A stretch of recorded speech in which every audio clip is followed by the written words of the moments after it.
Bonsoir à tous, ravi de vous retrouver pour ce 56 minutes synthèse sur Télésignal. Tout d'abord, les faits marquants de la semaine, 17 octobre 1806, 17 octobre 2014, 208 ans depuis l'assassinat du père fondateur de la nation haïtienne, Jean-Jacques Dessalines. Si le pouvoir en place a organisé un grand rassemblement, certains partis politiques de l'opposition ont manifesté à Port-au-Prince pour marquer l'événement. Et puis, rencontre ce mardi au palais présidentiel entre Michel Martelly et l'ancien président René Préval dans le cadre des consultations initiées par l'exécutif pour résoudre la crise préélectorale. Nouvelle prolongation du mandat de la MINUSTAH, une décision prise mardi par le Conseil de sécurité de l'ONU. Le sénateur Moïse Jean-Charles appelle au maintien de la mobilisation visant le départ des forces onusiennes du pays. Le ministère de l'Éducation nationale interdit formellement les cérémonies de graduation pour les classes préscolaires et les 3 cycles de l'école fondamentale. Ces cérémonies sont autorisées seulement pour la classe de philo avec le consentement des parents. Signature mardi dernier d'un accord de siège entre le gouvernement haïtien et le Haut Commissariat des Nations Unies pour les réfugiés. Cette entente permettra au pays notamment de garantir le droit d'asile aux étrangers désireux de se réfugier en Haïti. Le dossier Ebola, la ministre de la Santé publique exhorte la population à ne pas céder à la panique. Des mesures nécessaires ont été prises en vue de parer à toute éventuelle apparition de l'épidémie dans le pays, a rassuré Florence Duperval-Guillaume. À l'étranger, la fièvre hémorragique Ebola continue d'alimenter les inquiétudes à l'échelle mondiale. Et sur près de 9000 cas diagnostiqués dans le monde entier, 4447 morts sont recensés. L'Organisation des Nations Unies a lancé mercredi un cri d'alarme au cours d'une réunion spéciale du Conseil de sécurité. Voilà pour la titre, mesdames, messieurs, à tout de suite. Qui est à spécial promotion top up na comme là sorti mardi pour rive jeudi depuis yon moun lot bot le recharger un 5 à 7,99$ sur 1000 Haïti Natcom a multiplié montant ça pour moun qui recevoir recharge en Haïti. En plus, Natcom a tout fait client sa cadeau plusieurs minutes gratis pour le relais 100 000 lot bot yo pour dire merci. Natcom, yon Haïti, yon réseau.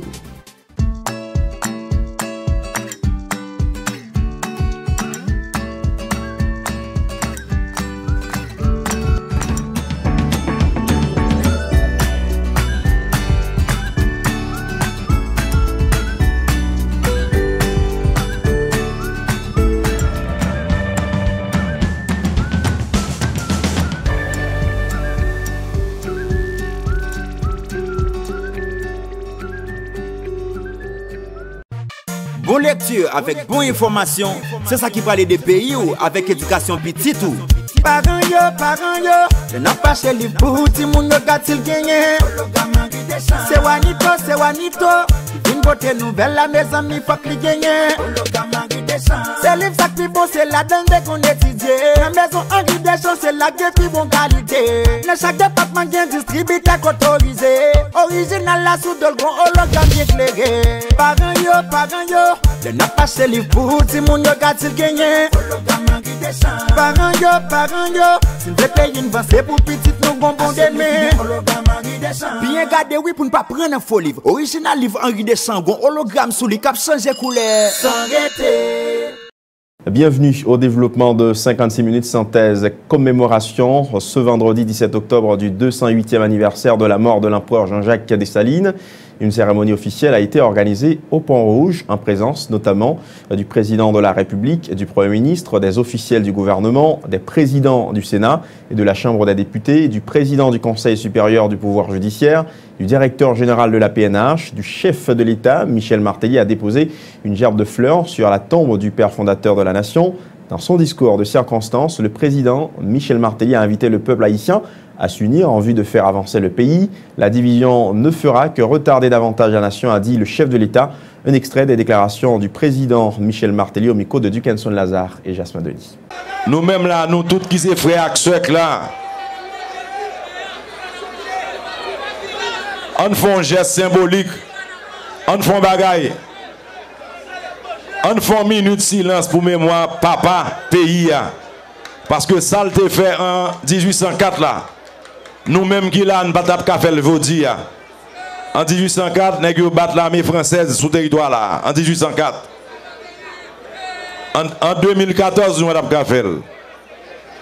Pour ça, pour ça yo faire, pour ça Dessalines faire, pour ça nous-mêmes nous gagnons pour nous faire, que nous pouvons faire. On prend une minute de silence, pour nous penser à ça. L'idéal c'est pour nous réunir nous-mêmes qui sommes petits pays, une à l'autre. Ça sont journée solidarité, journée tête ensemble. Parallèlement, plusieurs partis politiques de l'opposition ont organisé une manifestation de rue à Port-au-Prince le vendredi 17 octobre à l'occasion du 208e anniversaire de la mort de Jean-Jacques Dessalines.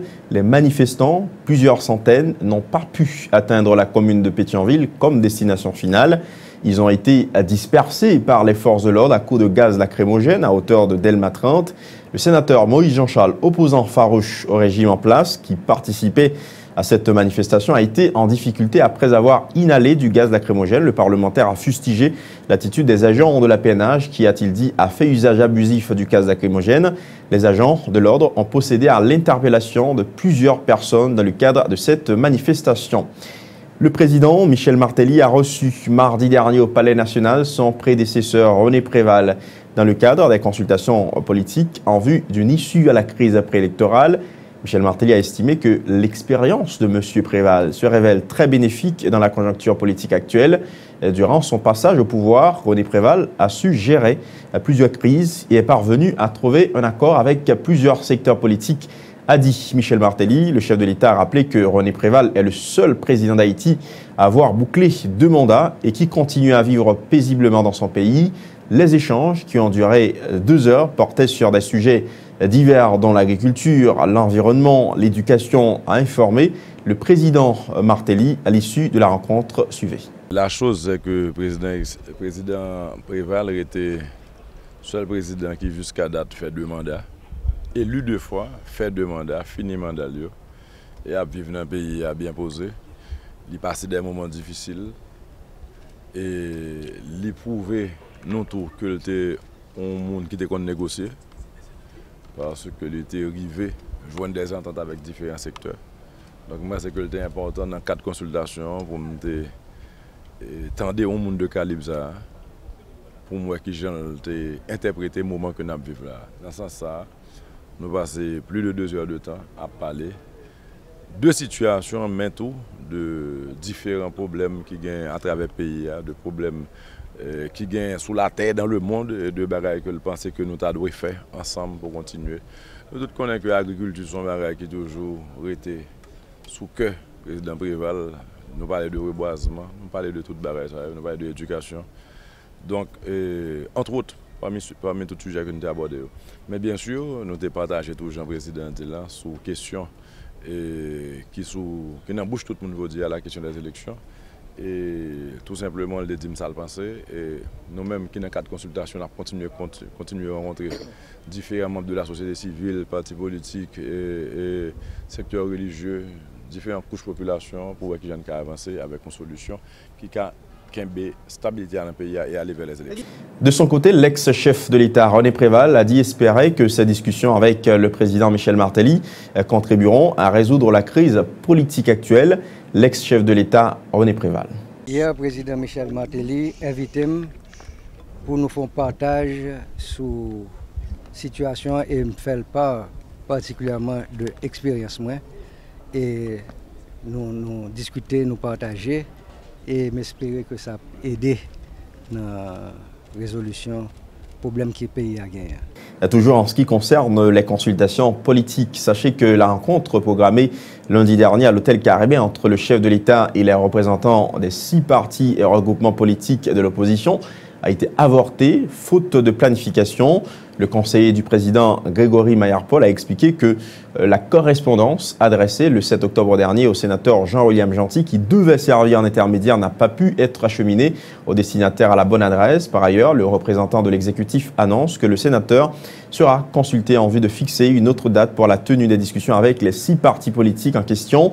Les déclarations du conseiller du président de la République, Grégory Maillard-Paul, sont recueillies par Michel Alexis et Fézé Mathieu.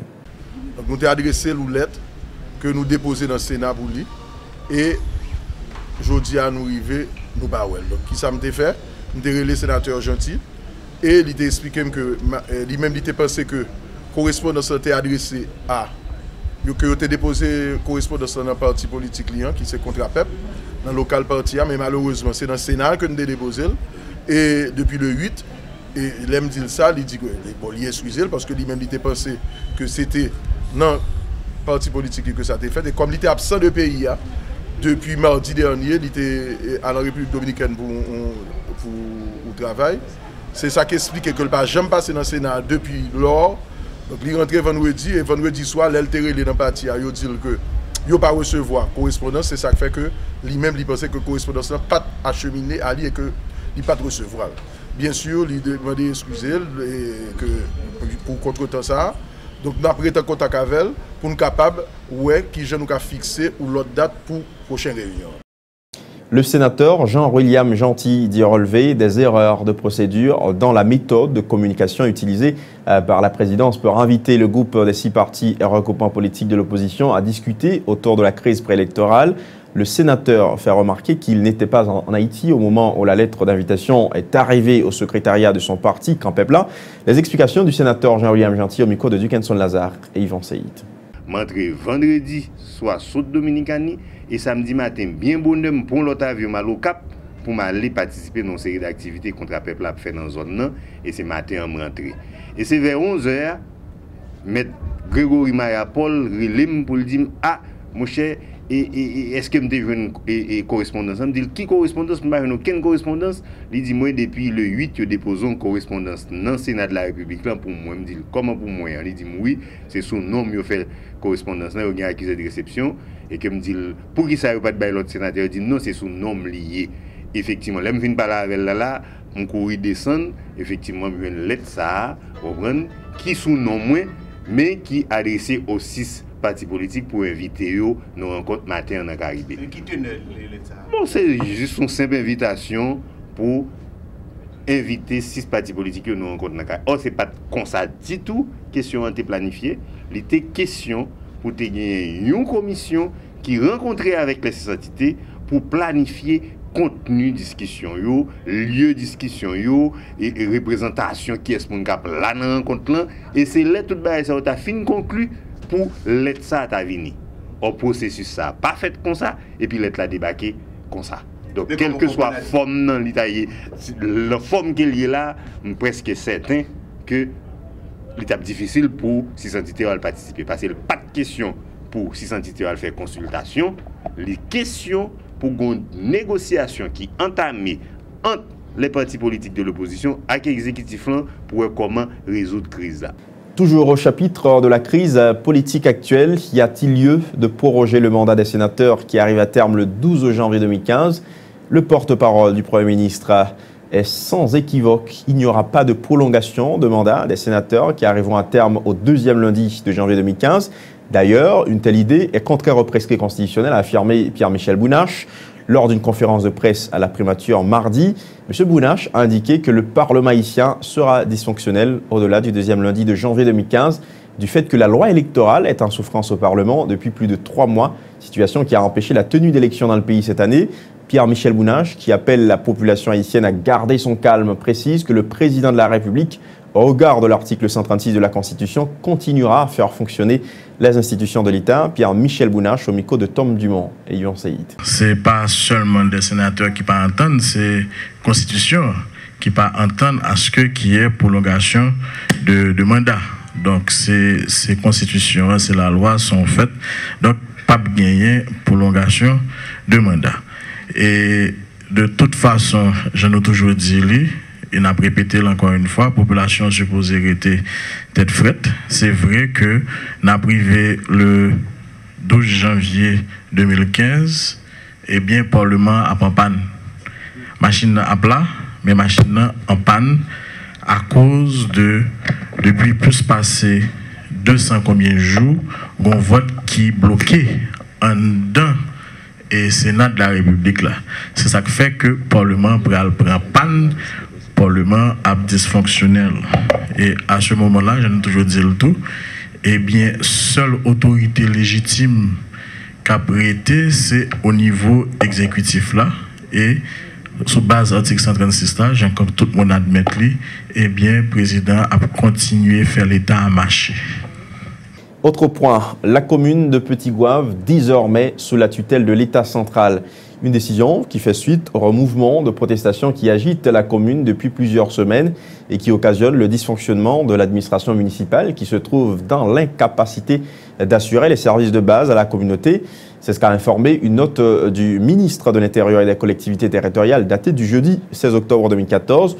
Un comité technique spécial composé des cadres de la direction des collectivités territoriales chargé de prendre et d'approuver toutes les décisions liées à la gestion de la mairie a été mis en place à cet effet, lequel comité aura pour mission de favoriser la mise en place de conditions propices au fonctionnement régulier de la commune et à la reprise des activités courantes, indique la note. Le ministère a par ailleurs informé la population que les forces de l'ordre séviront contre tout fauteur de troubles et a profité pour lancer un appel au calme à la population de Petit-Goâve. Le mandat de la mission des Nations Unies pour la stabilisation en Haïti est renouvelé jusqu'à octobre 2015. Une prolongation d'un an qui résulte de l'adoption à l'unanimité mercredi de la résolution 2180 par les membres du Conseil de sécurité de l'ONU. Parallèlement, le Conseil de sécurité a décidé de continuer à réduire sa composante militaire de l'effectif actuel de 5021 soldats. Les troupes passeront à un maximum de 2370 soldats. La composante de police sera cependant maintenue à son effectif actuel, allant jusqu'à 2601 agents. Le Conseil a en outre exprimé sa préoccupation face aux élections longtemps retardées en Haïti et a exhorté les acteurs politiques haïtiens à collaborer en vue d'assurer sans plus tarder la tenue des élections législatives sénatoriales partielles, municipales et locales. Le Conseil a demandé à la MINUSTA de mener et coordonner, le cas échéant, les activités d'assistance électorale internationale en appui au gouvernement haïtien pour des élections libres, équitables, inclusives et transparentes en Haïti. Toujours dans le même dossier, sachez que la résolution prise au niveau du Conseil de sécurité des Nations Unies pour renouveler le mandat de la MINUSTA semble plonger Moïse Jean-Charles dans une grande consternation. Le sénateur reconnaît que ses multiples visites à l'étranger pour forcer le départ des troupes onusiennes du pays n'ont pas eu le résultat qu'il espérait. Le sénateur Moïse Jean-Charles affirme qu'il ne se laissera toutefois pas décourager dans sa lutte visant le départ des casques bleus. Suivez le sénateur Moïse Jean-Charles. Là, on décidé pour capable maintenir tout le monde dans le pays. Pour nous-mêmes, nous croyons que sont l'autre violation que vous faites sur le peuple haïtien là. Le fait que les Nations Unies qui étaient entrées dans le pays d'Haïti depuis 2004, une crise qui a été créée par eux-mêmes encore, ils ont dit qu'ils ont venu de nous gérer la crise là. Ils ont dit nous, ils ont venu pour être capable d'aider nous stabiliser le pays. Ils ont venu pour être capable d'aider nous faire route. Qui ça vient avec pour nous? C'est pendaison, c'est choléra. C'est toute qualité épidémie qui est importée pour nous.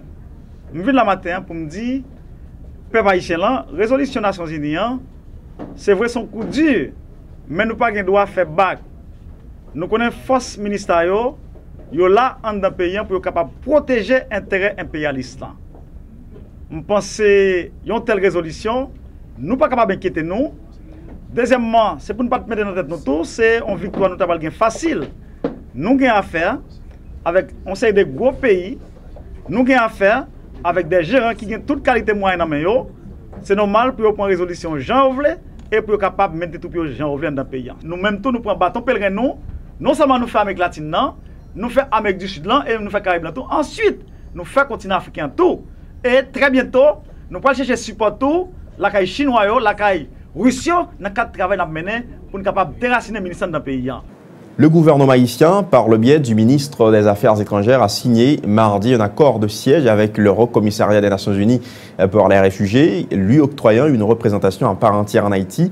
Selon le ministre des Affaires étrangères du Libretus, la signature de ce document permettra au pays de garantir le droit d'asile aux étrangers désireux de se réfugier en Haïti, conformément à la Convention de 1951 relative au statut des réfugiés signée par le gouvernement haïtien et qui sera bientôt ratifiée par le Parlement.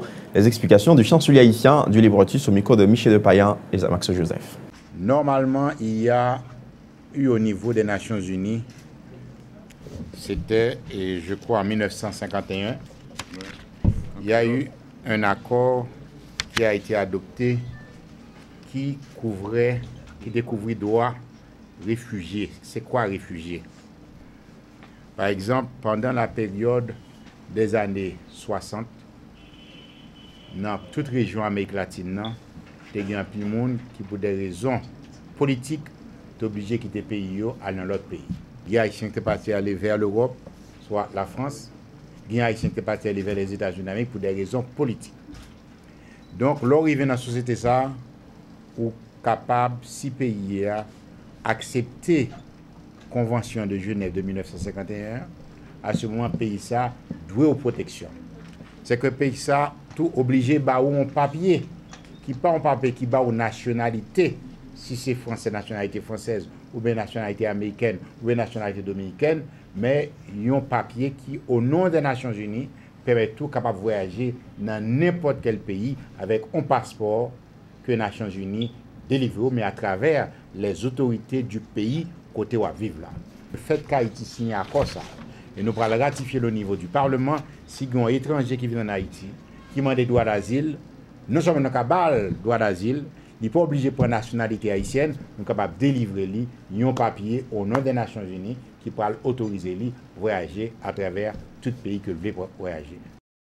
Le représentant régional du HCR, Shelly Peterman, s'est réjoui qu'Haïti ait rejoint le comité exécutif du HCR à titre de membre observateur. M. Peterman a encouragé le gouvernement à faire le dépôt du projet de loi sur la nationalité rédigé par le comité interministériel. Il dit persuadé qu'Haïti va apporter une grande contribution dans les débats sur le statut des réfugiés. Les propos du représentant régional du HCR, Shelly Peterman, recueillis par Michel Depayen et Max Joseph. L'HCR est reconnaissant de la coopération qui prévaut avec les institutions de la République. Nous comptons que celle-ci évoluera vers la ratification cette année des conventions sur l'apatride qui sont actuellement au niveau du Parlement. Et nous espérons aussi que le gouvernement soutiendra le transfert au Parlement du projet de loi sur la nationalité rédigé par le comité interministériel sous les auspices du ministère de la Justice. En cette occasion solennelle, je souhaite le bienvenu à Haïti en tant que membre observateur au comité exécutif du HCR. Je suis convaincu que Haïti contribuera au débat de cet organe et aux différents sujets d'intérêt comme le processus de Carthagène 30 et je compte sur sa participation active à la réunion ministérielle qui se tiendra à Brasilia en décembre de cette année, ainsi que nous tenons à sa participation au dialogue du commissaire sur la protection en mer qui se tiendra à Genève aussi en décembre prochain. Parlons économie à 56 minutes synthèse. À partir du 22 octobre, le guichet unique électronique sera effectif. Il sera désormais possible de créer une société anonyme au moyen d'une carte de crédit, a informé le ministre du Commerce, et ce sera une petite révolution dans le monde des entreprises en Haïti. Et c'est félicité M. Lalo, Wilson Lalo, au micro de Tom Dumont. À partir du 22 octobre, il sera possible pour un monde créer une société à partir d'une carte de crédit. Bon, nous te mettons carte de crédit, SPI, SWIFT, c'est-à-dire soit à l'international, mais nous te pensons également avec téléphone, avec Chocho Mobile par exemple. Le problème, c'est que montant plafonné, donc il est difficile, n'attend que question ça a évolué avec Banque Centrale et système bancaire pour que on monde crée une société avec n'importe quel moyen de paiement qui existait, sans qu'on n'a pas besoin forcément de déplacer en pile, sinon que pour le déplacer une fois à le notaire là. Et d'ailleurs, tout le monde n'a pas besoin forcément de déplacer à le notaire là, pour peu que il y a un papier notarié qui a autorisation par un monde qui représente un monde qui ne peut pas déplacer. C'est-à-dire si on est en Afrique du Sud ou dans Australie, il a besoin il y a un partenaire en Haïti qui représente, il a un papier par un monde qui est notarié et qui autorise un monde ça signer pour lui auprès de notaires qui permettent que nous créer un pile de société très vite. Nous espérons que ça va faire une vraie petite révolution en Haïti, côté toute jeune, ils vont comprendre que monte en société et ils vont essayer de faire vraiment. Et premièrement, mais deuxièmement, nous dit que non seulement le rapide, mais moins coûteux. C'est-à-dire, nous parlons que grosso modo, il ne peut pas coûter plus que 1 300 dollars américains, autour de 65 000 gouttes pour le créer société. Rappelons que le guichet unique électronique est un outil informatique intégré et interactif qui permettra d'enregistrer en ligne une société anonyme depuis la réservation du nom choisi pour la future société anonyme jusqu'à la publication des documents légaux dans le journal officiel de la République d'Haïti. Autre point à ce numéro de 56 minutes synthèse, UNICEF et des partenaires comme l'ambassade de Japon en Haïti et la DINEPA ont lancé lundi la commune de Mirbalais, dans le département du Centre, son projet baptisé Communauté assainie. Le représentant de l'UNICEF, Stefano Savi, a expliqué que ce projet contribuera à l'élimination du choléra en Haïti et aussi à réduire des maladies diarrhéiques qui constituent, selon lui, l'une des principales causes de décès chez les enfants. Ce projet évalué à environ 2,4 millions de dollars va permettre aux enfants de la commune de développer de meilleures pratiques d'hygiène, a affirmé Stefano Savi au micro de Ludmilla Marc et Jasmine Denis. 2,4 millions de dollars que le gouvernement du Japon nous a mis à disposition et qu'on va implémenter sur le département du centre dans 2 communes. 2 communes du département du centre. Alors, on doit faire tout un travail de préparation pour identifier les localités où le projet sera mis en œuvre. Donc les écoles, les centres de santé et des autres communautés. Pour cela, il y a des études qui sont en cours. Après, on va contracter des partenaires. Dans ce cas, pour le plateau central, le partenaire, c'est les Amis de la Santé pour tout ce qui concerne la formation et le changement de comportement au niveau communautaire.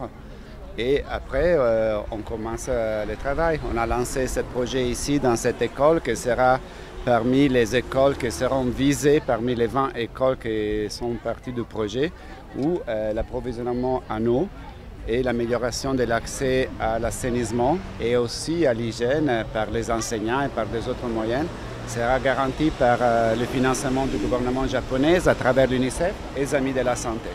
Le projet Communauté assainie implique la mise en œuvre de stratégies qui favoriseront l'accès aux infrastructures d'eau potable et d'assainissement dans les écoles, les centres de santé et les ménages, a précisé Réginald Clorveus, représentant de la DINEPA. Au total, 20 localités des communes de Sark-à-la-Source et Mirbalais seront touchées par ce projet qui s'étendra sur une période de 18 mois. Réginald Clorveus au micro de Ludmilla Marc et Jasmine Denis. Donc, ce qu'on apprend aux populations, c'est de savoir comment traiter l'eau et quand il faut traiter l'eau.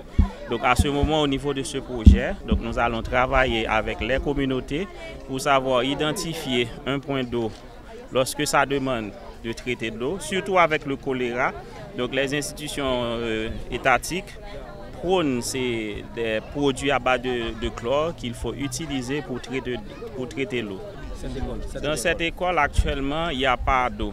Comme l'on dit ce matin, les écoliers, pour boire de l'eau, ou bien ils achètent de l'eau en sachet, ou bien ils traversent la rue pour aller dans le voisinage pour trouver de l'eau pour boire. Et par rapport aux infrastructures sanitaires, donc ce qui arrive, c'est qu'il y a un bloc sanitaire qui est là, mais qui n'est pas en état. Au niveau de ce projet, donc on prévoit de faire des blocs sanitaires appropriés pour ces écoliers, écolières, et aussi de favoriser le lavage des mains, de leur apprendre quand il faut se laver les mains, les moments clés.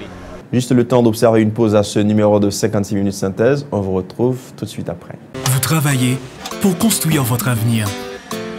Les fruits de vos efforts méritent d'être protégés.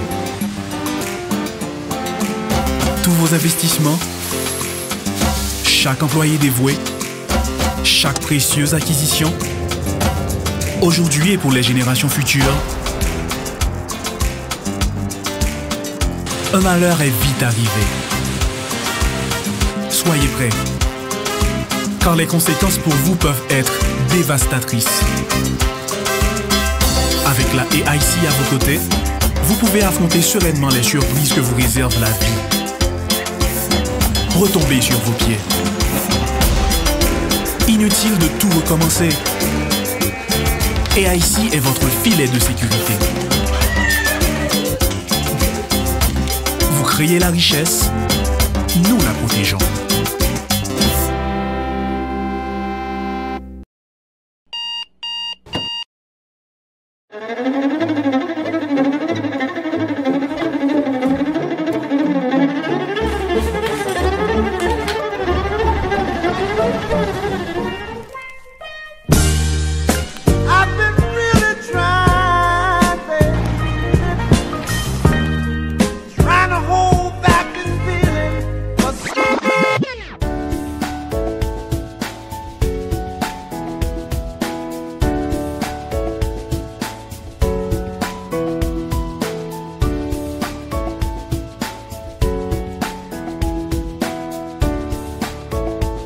Démaquillant, lotion après rasage et lotion rafraîchissante.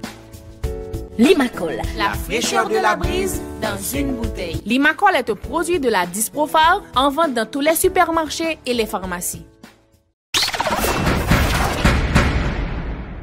Oh, Bicha, moi à peine à préparer manger au pire mère. Comme ou toujours servi avec tablette ça yo toujours. Alors, bon goûter vous ouais. Oui! Manger à salé comme mais tablette Criolito.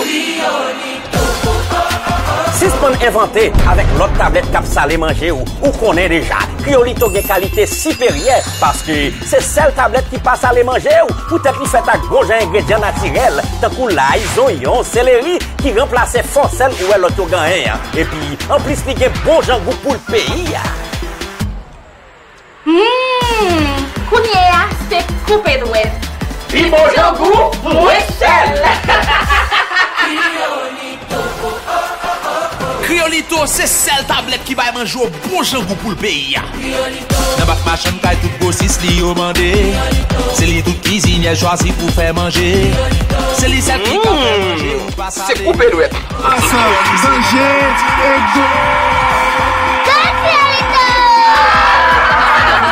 Criolito, c'est numéro 1.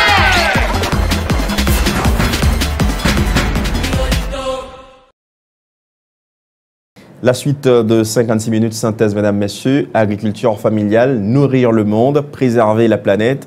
C'est autour de ce thème que le ministère de l'Agriculture et ses partenaires internationaux dans l'Organisation des Nations Unies pour l'alimentation et l'agriculture ont célébré le jeudi 16 octobre à Damiens la journée mondiale de l'alimentation. Le ministre de l'Agriculture, Thomas Jacques, en a profité pour parler de projets gouvernementaux en cours d'exécution permettant à l'agriculture familiale de satisfaire environ 48% des besoins alimentaires dans le pays.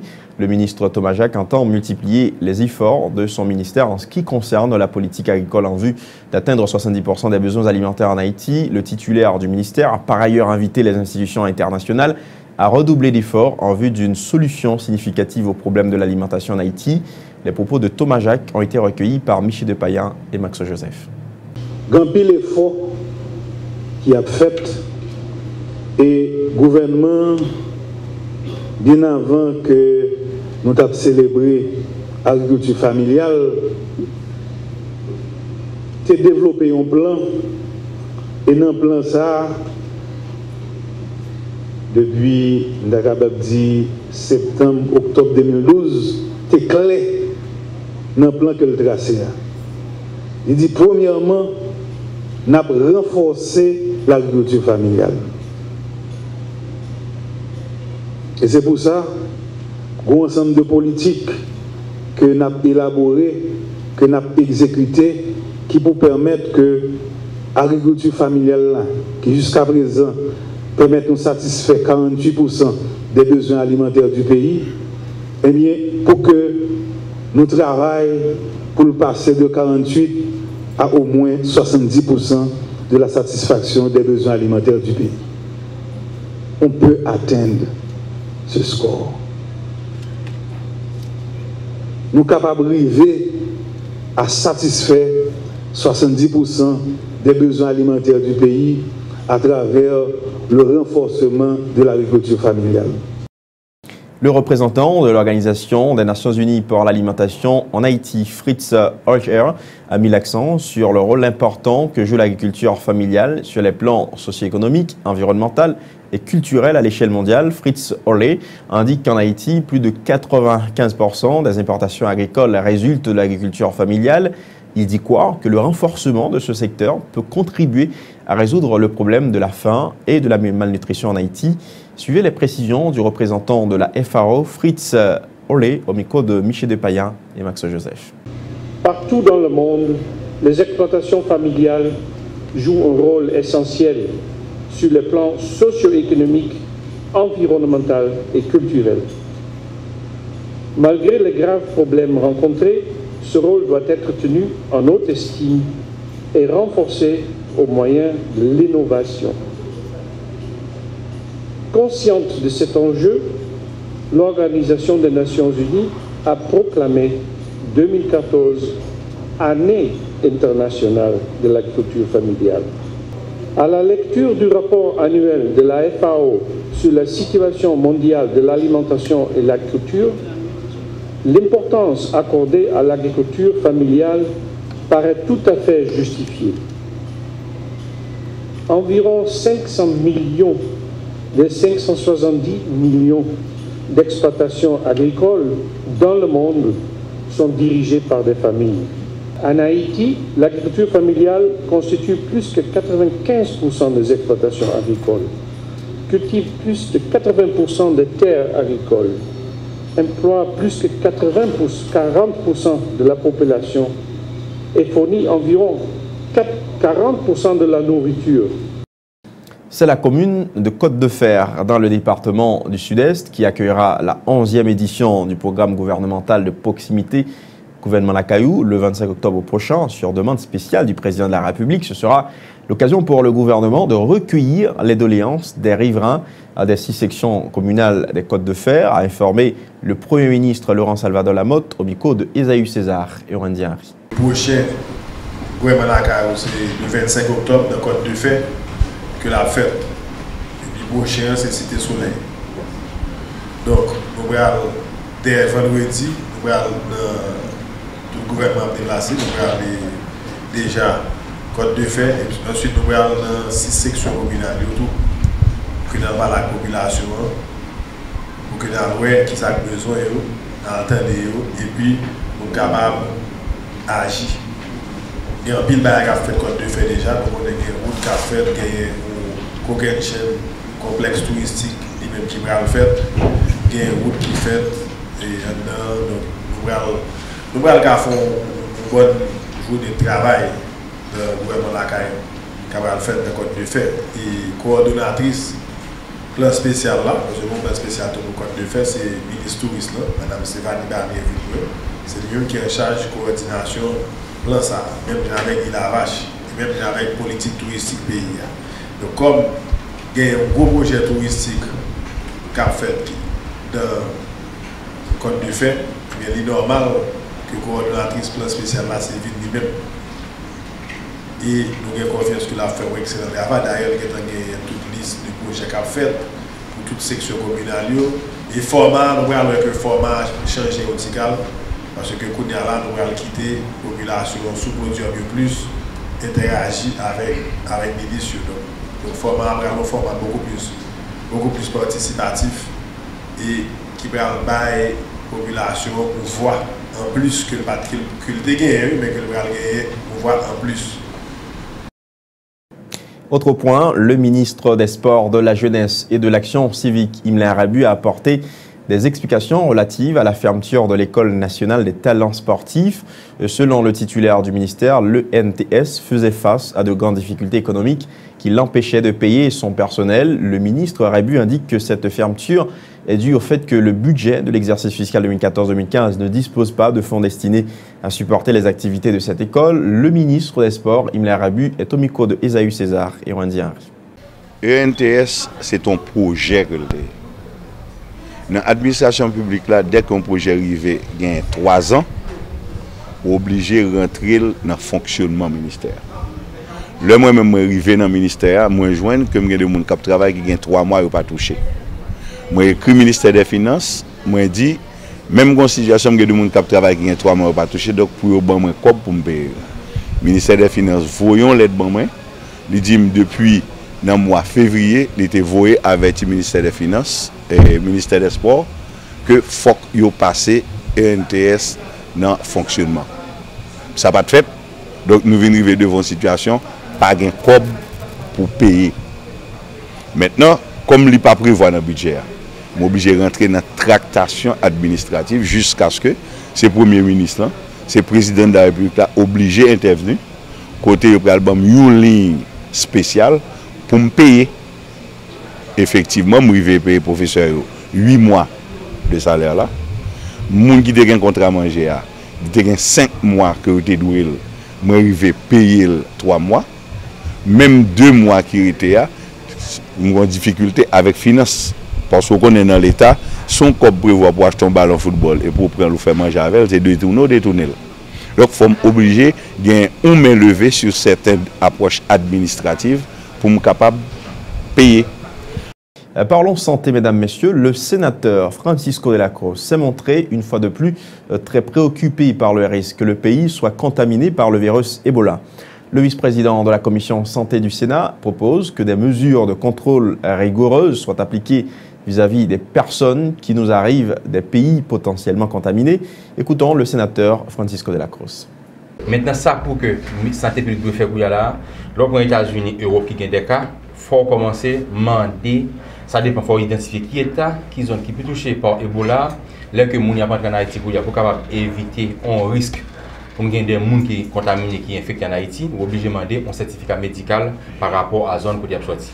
Puisque nous-mêmes, nous déjà très vulnérables, nous déjà pas de moyens pour répondre à l'appel, et puisque nous déjà connaissons les très virulents, les très mortels, cette maladie, donc nous obligés, vouloir ou pas, prendre des mesures drastiques et qui sont capables de permettre que nous capables de correspondre à ce problème. Ça, si toutefois nous sommes capables de gagner une menace qui vient dans le pays, parce que le fait que est aussi près, le groupe est menacé.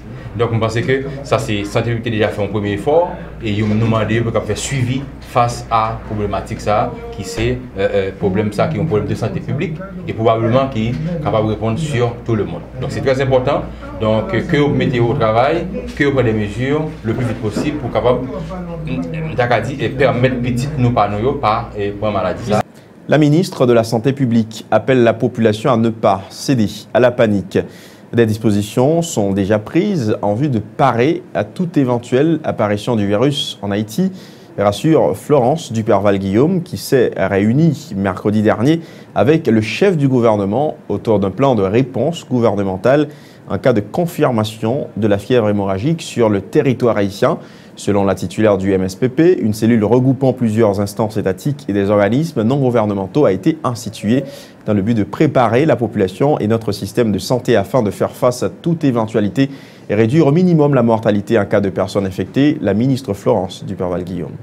Nous commençons à faire des formations, par exemple, pour les gens qui travaillent dans le port. Moi, je dis matin déjà que DG Célestin, moi, voyons beaucoup de chapeau pour lui, parce que nous commençons à faire formation naturellement ciblée, dépendant de catégorie de travail là fait au niveau des ports, pour que réellement moun yo ka comprendre ça Ebola et comment yo ka aider nous tout à détecter des cas probablement suspects.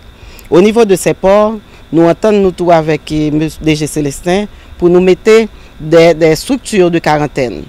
Et structures de quarantaine ça yo là pour accueillir moun que nous ta capable gagner des doutes jusqu'à ce que lumière fait sur eux.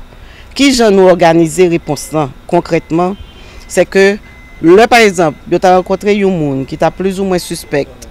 Ça n'a fait le ça, moun nan gen une forme que le remplit et c'est un épidémiologiste qui accompagne le rempli forme. Dans tout département yo pas oublier nous gain ça nous relève des équipes de mobiles d'intervention rapide. Et c'est équipe ça qui joignent moun nan parce que moun nan poko malade, nous parler de moun suspect qui capable interviewer moun nan, gen une forme li rempli et si jamais forme nan ba encore plus de suspicion, le ça yo mette moun nan en quarantaine et yo prend prélèvement sanguin moun nan que yo voyez dans le laboratoire national de santé publique que nous connaissons. Maintenant le sang arrivé dans le laboratoire de santé publique gain OPS, OMS qui c'est lui-même internationalement que yo mandaté qui capable faire transfert spécimen yo.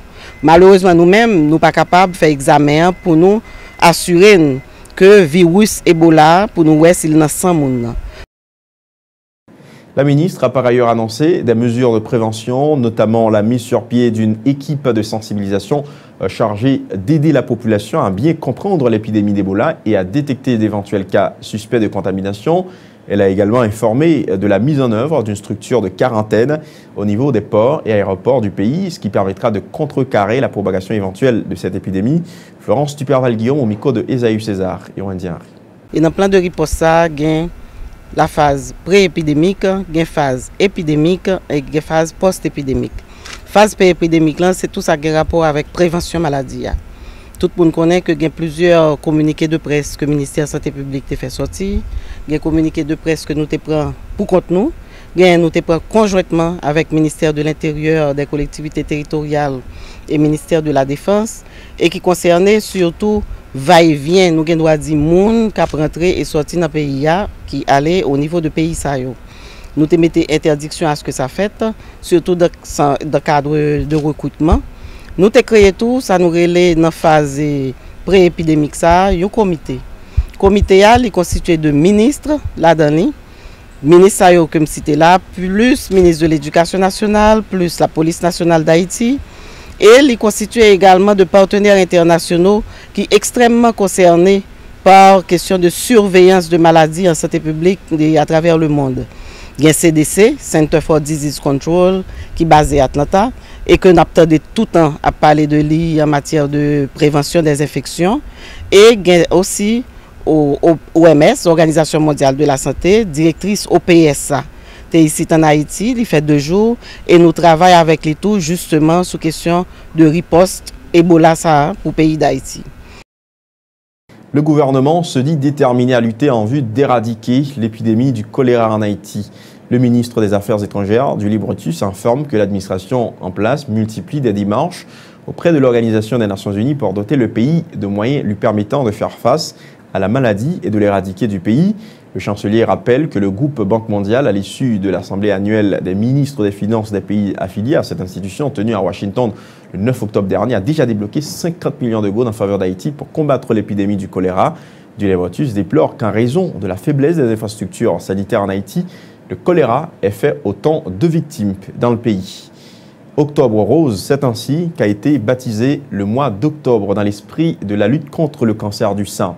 Le groupe de support contre le cancer du sein a dans ce contexte réalisé dimanche dernier à Pétionville une marche pour sensibiliser les autorités gouvernementales et la population sur les ravages du cancer au sein de la société haïtienne. Le temps fort de cette mobilisation reste le grain lâché de ballon organisé par le groupe afin de réaffirmer l'engagement de l'association dans le combat contre le cancer du sein et promouvoir l'importance d'un dépistage précoce. Suivez les propos de 2 organisateurs au micro de Michel Despaillans et Jasmin Denis. Parce que c'est un mouvement extrêmement important dans la société, nous avons besoin des volontaires. La cause là, c'est une cause qui est noble.